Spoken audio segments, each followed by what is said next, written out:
This video is in Hindi language also. Link is in description. Our today topic is Docker. Today we will learn all the theoretical part in that video tutorial, and in our next videos we will learn all the practical part.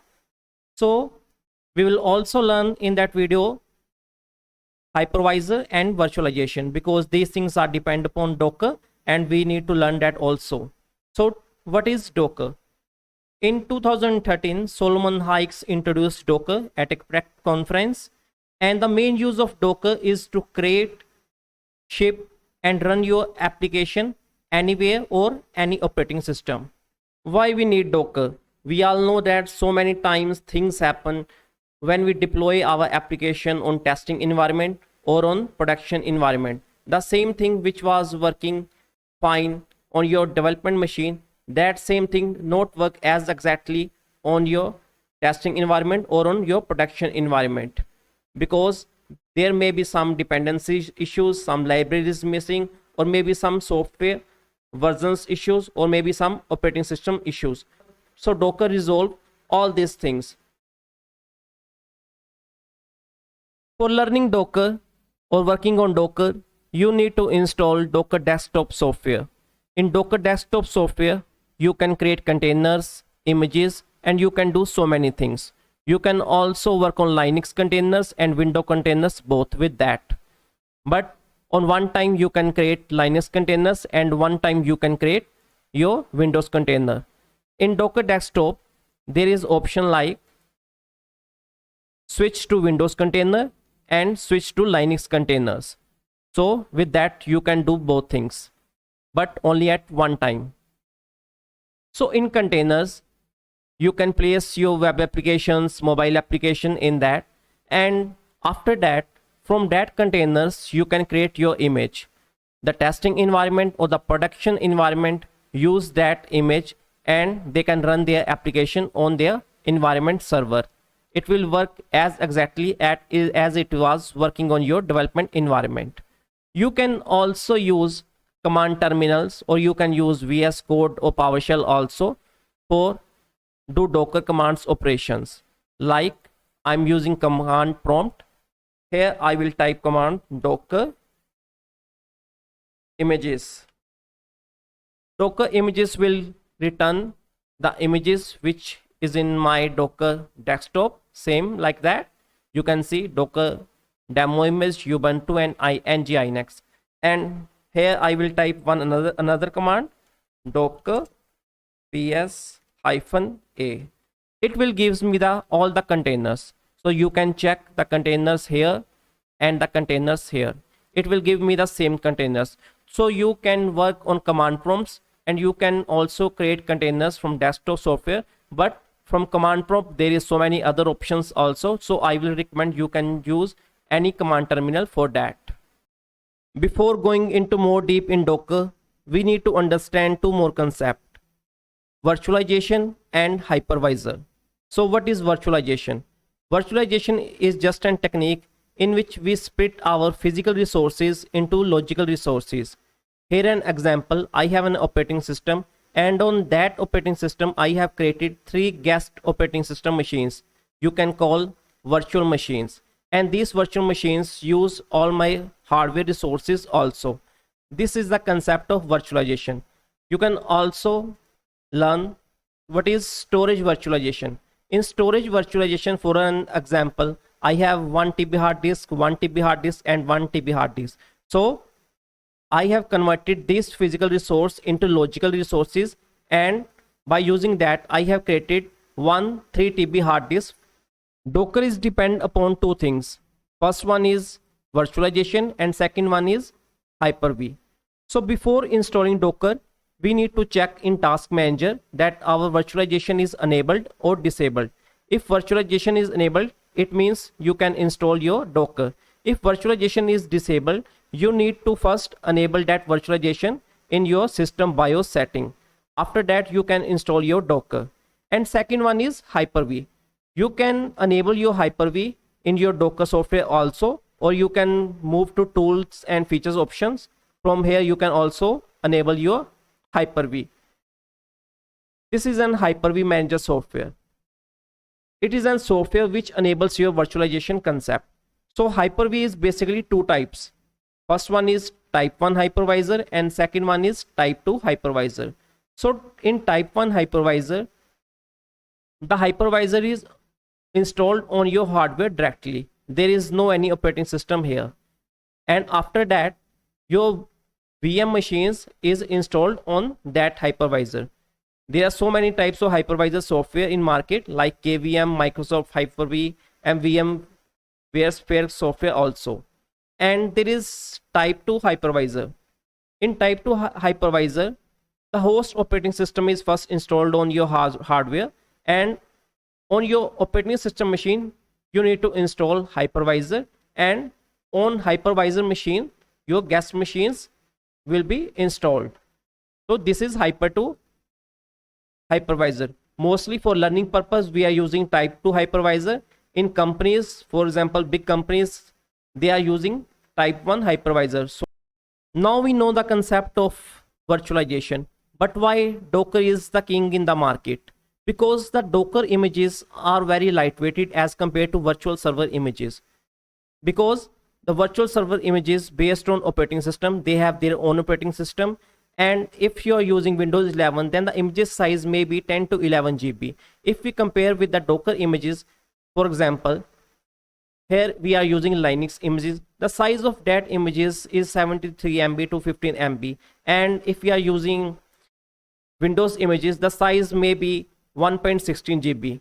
So that images are very lightweighted. And other reason is that if we are using Docker and the virtual machines, you can check. For an example, if I allocate a memory of 7 GB RAM and 7 GB hard disk to my virtual machine, if I am using 4 GB, the other 3 GB is wastage.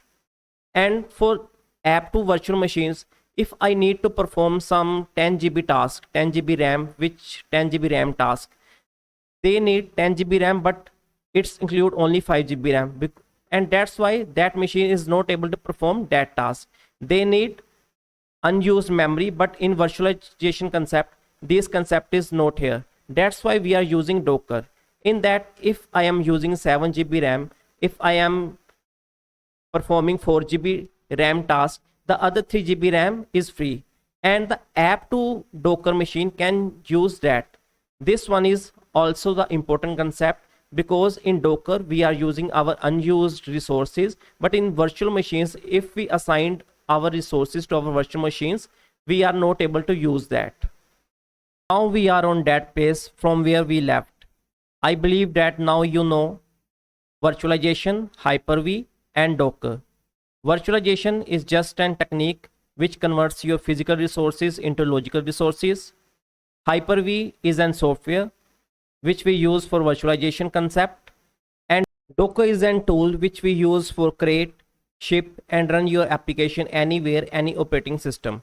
Anywhere, any operating system means that if you are using Windows container, it means that it will run under Windows operating system. And if you are using Linux container, it means that it will run under Linux operating system or Linux kernel. In our Docker Windows desktop, we are using MobiVM virtual machine on our hypervisor. That's why on our Windows operating system, we are able to run that Linux container.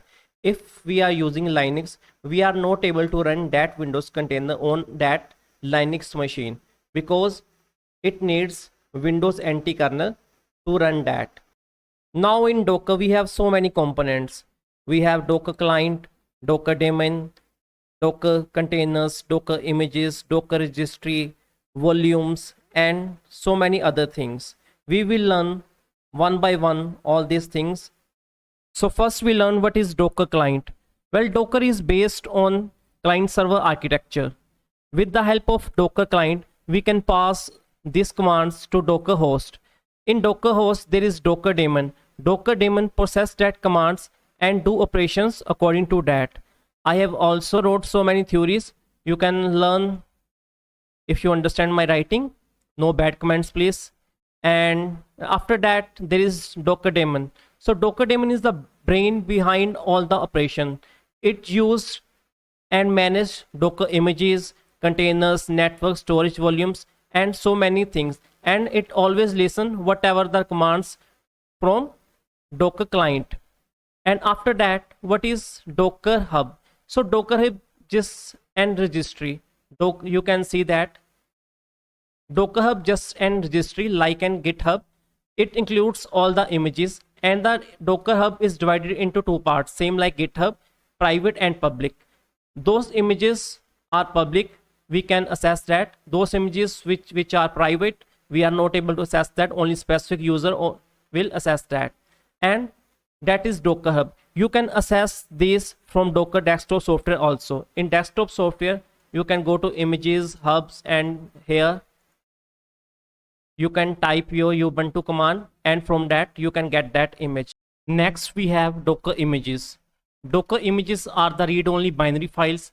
It is a single file which we use for create a container. There are three ways in which we can create an image. First, we can pull our image from Docker Hub, and second, from a container you can also create an image, and third one is you can create image from Docker file also. Next concept is Docker Compose. Docker Compose is just a service which will help you to run multiple containers at the same time. You can use Docker Compose with YAML or JSON file. For an example, if you have hundreds of containers and you want to run all that container in one go, if you are running that container by writing commands one by one, it takes so much of time. In Docker Compose, you wrote all that things in your Docker Compose file, and with that file all the containers will launch in just a second.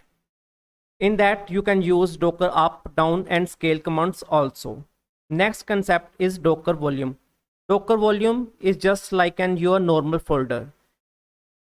In Docker, we can share our data with other containers, or we can share our data with the operating system host. There is two types of mapping for that. First one is container to container, and second one is host to container. In container to container, we can share data between with the help of volume. With host to container, we can share data with volume by using that. So there is three types of volumes in that: bind mode volumes, named volumes, and anonymous volumes. We can check that in our practical session. Our last topic is networking. Networking is just about communication. Communication between container to container, and communication between your operating host and between your Docker container. There is so many types of networks also in that. We have bridge network, overlay network, host network, and there is so many other network also. So by default, when you are creating containers, the default bridge network is allocated to your containers. In that, there is default IP address is assigned to them, and if you want to connect through internet with these containers, you can't do that because these are the private IPs and you can't connect through that. If you want to connect from internet, you can connect from the operating system host, and then you can connect to your container. So here it is, by default IP address is assigned which is private. With that you can communicate with container to container only. That is default network. If you want to ping with IP, you can easily do that within containers. But if you want to ping with names like ping C1, this will give you an error because you can't do that on by default bridge network. For that you need to do custom network. With custom network, you can do these things. You can ping your name and easily you can do that. Then is overlay network. Overlay network we can use for your app running on multiple containers and your app running on multiple hosts. When these situations happen, in that situation you can use overlay network. For an example, here it is an example of overlay network. In that you can see I have 4 hosts, means 4 EC2 instance. On every instance I have 1 container. So my container is hosted on different machines. If there is situation like this, In that situation, we can use overlay network. Thank you everyone.